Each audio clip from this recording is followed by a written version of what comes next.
अथ संकष्टनाशनं गणेशस्तोत्रम्। श्रीगणेशाय नमः। नारद उवाच प्रणम्यं शिरसा देवं गौरीपुत्रं विनायकं भक्तावासं स्मरेन् नित्यम् आयुः कामार्थसिद्धये। प्रथमं वक्रतुण्डं च एकदन्तं द्वितीयकं तृतीयं कृष्णपिङ्गाक्षं गजवक्त्रं चतुर्थकं लम्बोदरं पञ्चमं च षष्ठं विकटमेव च सप्तमं विघ्नराजं च धूम्रवर्णं तथाष्टमं नवमं भालचन्द्रं च दशमं तु विनायकम् एकादशं गणपतिं द्वादशं तु गजाननं द्वादशैतानि नामानि त्रिसन्ध्यं यः पठेन्नरः न च विघ्नभयं तस्य सर्वसिद्धिकरं प्रभो। विद्यार्थी लभते विद्यां धनार्थी लभते धनं पुत्रार्थी लभते पुत्रान् मोक्षार्थी लभते गतिं। जपेद गणपतिस्तोत्रं षड्भिर्मासैः फलं लभेत् संवत्सरेण सिद्धिं च लभते नात्र संशयः। अष्टभ्यो ब्राह्मणेभ्यश्च लिखित्वा यः समर्पयेत् तस्य विद्या भवेत् सर्वा गणेशस्य प्रसादतः। इति श्रीनारदपुराणे संकष्टनाशनं गणेशस्तोत्रं सम्पूर्णम्। अथ संकष्टनाशनं गणेशस्तोत्रम्। श्रीगणेशाय नमः। नारद उवाच प्रणम्यं शिरसा देवं गौरीपुत्रं विनायकं भक्तावासं स्मरेन् नित्यम् आयुः कामार्थसिद्धये। प्रथमं वक्रतुण्डं च एकदन्तं द्वितीयकं तृतीयं कृष्णपिङ्गाक्षं गजवक्त्रं चतुर्थकं लम्बोदरं पञ्चमं च षष्ठं विकटमेव च सप्तमं विघ्नराजं च धूम्रवर्णं तथाष्टमं नवमं भालचन्द्रं च दशमं तु विनायकम् एकादशं गणपतिं द्वादशं तु गजाननं द्वादशैतानि नामानि त्रिसन्ध्यं यः पठेन्नरः न च विघ्नभयं तस्य सर्वसिद्धिकरं प्रभो। विद्यार्थी लभते विद्यां धनार्थी लभते धनं पुत्रार्थी लभते पुत्रान् मोक्षार्थी लभते गतिं। जपेद गणपतिस्तोत्रं षड्भिर्मासैः फलं लभेत् संवत्सरेण सिद्धिं च लभते नात्र संशयः। अष्टभ्यो ब्राह्मणेभ्यश्च लिखित्वा यः समर्पयेत् तस्य विद्या भवेत् सर्वा गणेशस्य प्रसादतः। इति श्रीनारदपुराणे संकष्टनाशनं गणेशस्तोत्रं सम्पूर्णम्। अथ संकष्टनाशनं गणेशस्तोत्रम्। श्रीगणेशाय नमः। नारद उवाच प्रणम्यं शिरसा देवं गौरीपुत्रं विनायकं भक्तावासं स्मरेन् नित्यम् आयुः कामार्थसिद्धये। प्रथमं वक्रतुण्डं च एकदन्तं द्वितीयकं तृतीयं कृष्णपिङ्गाक्षं गजवक्त्रं चतुर्थकं लम्बोदरं पञ्चमं च षष्ठं विकटमेव च सप्तमं विघ्नराजं च धूम्रवर्णं तथाष्टमं नवमं भालचन्द्रं च दशमं तु विनायकम् एकादशं गणपतिं द्वादशं तु गजाननं द्वादशैतानि नामानि त्रिसन्ध्यं यः पठेन्नरः न च विघ्नभयं तस्य सर्वसिद्धिकरं प्रभो। विद्यार्थी लभते विद्यां धनार्थी लभते धनं पुत्रार्थी लभते पुत्रान् मोक्षार्थी लभते गतिं। जपेद गणपतिस्तोत्रं षडभिर्मासैः फलं लभेत् संवत्सरेण सिन्धुं च लभते नात्र संशयः अष्टभ्यो ब्राह्मणेभ्यश्च लिखित्वा यः समर्पयेत् तस्य विद्या भवेत् सर्वा गणेशस्य प्रसादतः इति श्रीनारदपुराणे संकष्टनाशनं गणेशस्तोत्रं सम्पूर्णम्। अथ संकष्टनाशनं गणेशस्तोत्रं। श्रीगणेशाय नमः। नारद उवाच प्रणम्यं शिरसा देवं गौरीपुत्रं विनायकं भक्तावासं स्मरेन् नित्यम् आयुः कामार्थसिद्धये प्रथमं वक्रतुण्डं च एकदन्तं द्वितीयकं तृतीयं कृष्णपिङ्गाक्षं गजवक्त्रं चतुर्थकं लम्बोदरं पञ्चमं च षष्ठं विकटमेव च सप्तमं विघ्नराजं च धूम्रवर्णं तथाष्टमं नवमं भालचन्द्रं च दशमं तु विनायकम् एकादशं गणपतिं द्वादशं तु गजाननं द्वादशैतानि नामानि त्रिसन्ध्यं यः पठेन्नरः न च विघ्नभयं तस्य सर्वसिद्धिकरं प्रभो विद्यार्थी लभते विद्यां धनार्थी लभते धनं पुत्रार्थी लभते पुत्रान् मोक्षार्थी लभते गतिं जपेद गणपतिस्तोत्रं षडभिर्मासैः फलं लभेत् संवत्सरेण सिन्धुं च लभते नात्र संशयः अष्टभ्यो ब्राह्मणेभ्यश्च लिखित्वा यः समर्पयेत् तस्य विद्या भवेत् सर्वा गणेशस्य प्रसादतः इति श्रीनारदपुराणे संकष्टनाशनं गणेशस्तोत्रं सम्पूर्णम्। अथ संकष्टनाशनं गणेशस्तोत्रं। श्रीगणेशाय नमः।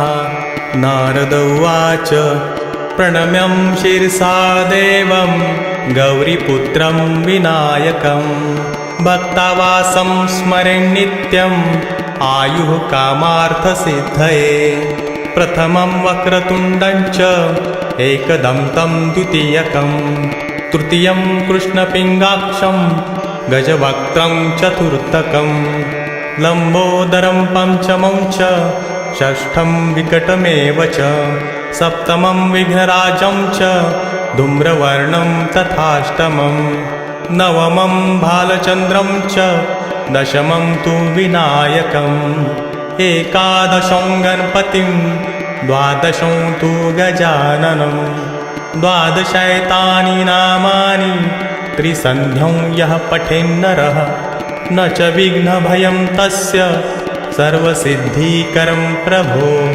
विद्यार्थी लभते विद्यां धनार्थी लभते धनं पुत्रार्थी लभते पुत्रान् मोक्षार्थी लभते गतिं जपेद गणपतिस्तोत्रं षडभिर्मासैः फलं लभेत् संवत्सरेण सिन्धुं च लभते नात्र संशयः अष्टभ्यो ब्राह्मणेभ्यश्च लिखित्वा यः समर्पयेत् तस्य विद्या भवेत् सर्वा गणेशस्य प्रसादतः इति श्रीनारदपुराणे संकष्टनाशनं गणेशस्तोत्रं सम्पूर्णम्। अथ संकष्टनाशनं गणेशस्तोत्रं। श्रीगणेशाय नमः।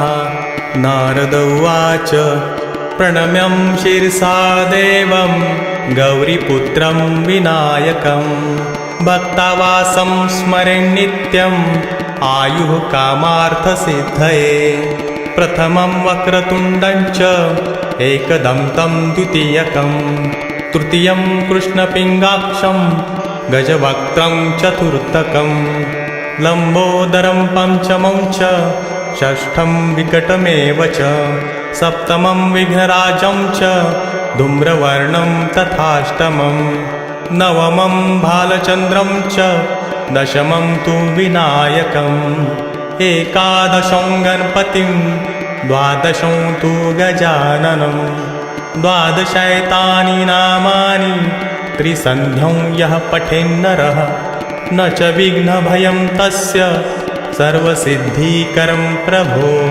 विद्यार्थी लभते विद्यां धनार्थी लभते धनं पुत्रार्थी लभते पुत्रान् मोक्षार्थी लभते गतिं जपेद गणपतिस्तोत्रं षड्भिर्मासैः फलं लभेत् संवत्सरेण सिद्धिं च लभते नात्र संशयः अष्टभ्यो ब्राह्मणेभ्यश्च लिखित्वा यः समर्पयेत् तस्य विद्या भवेत् सर्वा गणेशस्य प्रसादतः इति श्रीनारदपुराणे संकष्टनाशनं गणेशस्तोत्रं सम्पूर्णम्। अथ संकष्टनाशनं गणेशस्तोत्रं श्रीगणेशाय नमः। नारद उवाच प्रणम्यं शिरसा देवं गौरीपुत्रं विनायकं भक्तावासं स्मरेन् नित्यम् आयुः कामार्थसिद्धये प्रथमं वक्रतुण्डं च एकदन्तं द्वितीयकं तृतीयं कृष्णपिङ्गाक्षं गजवक्त्रं चतुर्थकं लम्बोदरं पञ्चमं च षष्ठं विकटमेव च सप्तमं विघ्नराजं च धूम्रवर्णं तथाष्टमं नवमं भालचन्द्रं च दशमं तु विनायकम् एकादशं गणपतिं द्वादशं तु गजाननं द्वादशैतानि नामानि त्रिसन्ध्यं यः पठेन्नरः न च विघ्नभयं तस्य सर्वसिद्धिकरं प्रभो विद्यार्थी लभते विद्यां धनार्थी लभते धनं पुत्रार्थी लभते पुत्रान् मोक्षार्थी लभते गतिं जपेद गणपतिस्तोत्रं षड्भिर्मासैः फलं लभेत् संवत्सरेण सिद्धिं च लभते नात्र संशयः अष्टभ्यो ब्राह्मणेभ्यश्च लिखित्वा यः समर्पयेत् तस्य विद्या भवेत् सर्वा गणेशस्य प्रसादतः इति श्रीनारदपुराणे संकष्टनाशनं गणेशस्तोत्रं सम्पूर्णम्। अथ संकष्टनाशनं गणेशस्तोत्रं श्रीगणेशाय नमः।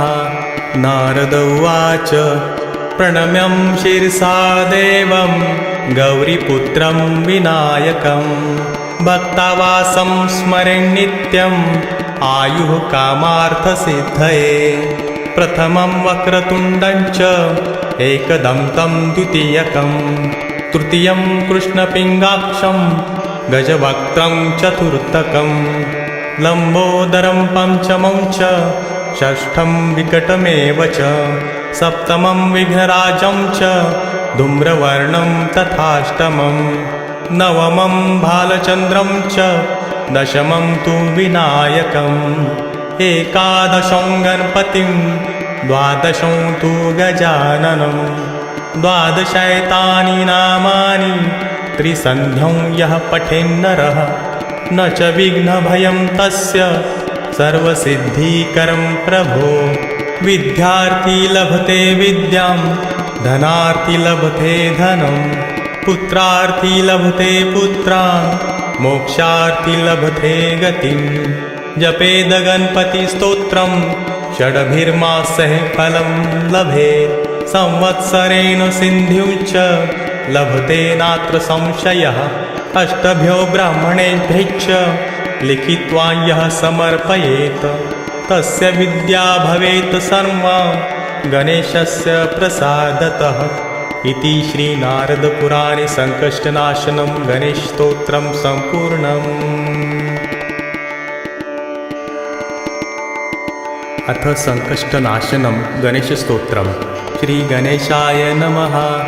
नारद उवाच प्रणम्यं शिरसा देवं गौरीपुत्रं विनायकं भक्तावासं स्मरेन् नित्यम् आयुः कामार्थसिद्धये प्रथमं वक्रतुण्डं च एकदन्तं द्वितीयकं तृतीयं कृष्णपिङ्गाक्षं गजवक्त्रं चतुर्थकं लम्बोदरं पञ्चमं च षष्ठं विकटमेव च सप्तमं विघ्नराजं च धूम्रवर्णं तथाष्टमं नवमं भालचन्द्रं च दशमं तु विनायकम् एकादशं गणपतिं द्वादशं तु गजाननं द्वादशैतानि नामानि त्रिसन्ध्यं यः पठेन्नरः न च विघ्नभयं तस्य सर्वसिद्धिकरं प्रभो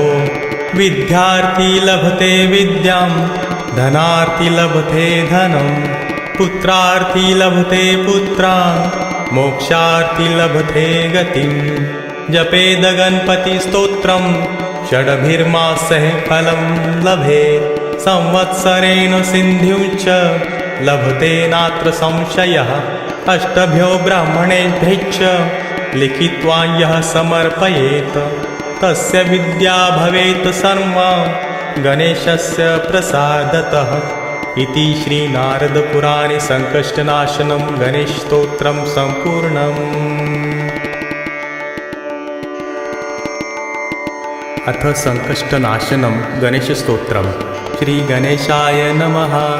नारद उवाच प्रणम्यं शिरसा देवं गौरीपुत्रं विनायकं भक्तावासं स्मरेन् नित्यम् आयुः कामार्थसिद्धये प्रथमं वक्रतुण्डं च एकदन्तं द्वितीयकं तृतीयं कृष्णपिङ्गाक्षं गजवक्त्रं चतुर्थकं लम्बोदरं पञ्चमं च षष्ठं विकटमेव च सप्तमं विघ्नराजं च धूम्रवर्णं तथाष्टमं नवमं भालचन्द्रं च दशमं तु विनायकम् एकादशं गणपतिं द्वादशं तु गजाननं द्वादशैतानि नामानि त्रिसन्ध्यं यः पठेन्नरः न च विघ्नभयं तस्य सर्वसिद्धिकरं प्रभो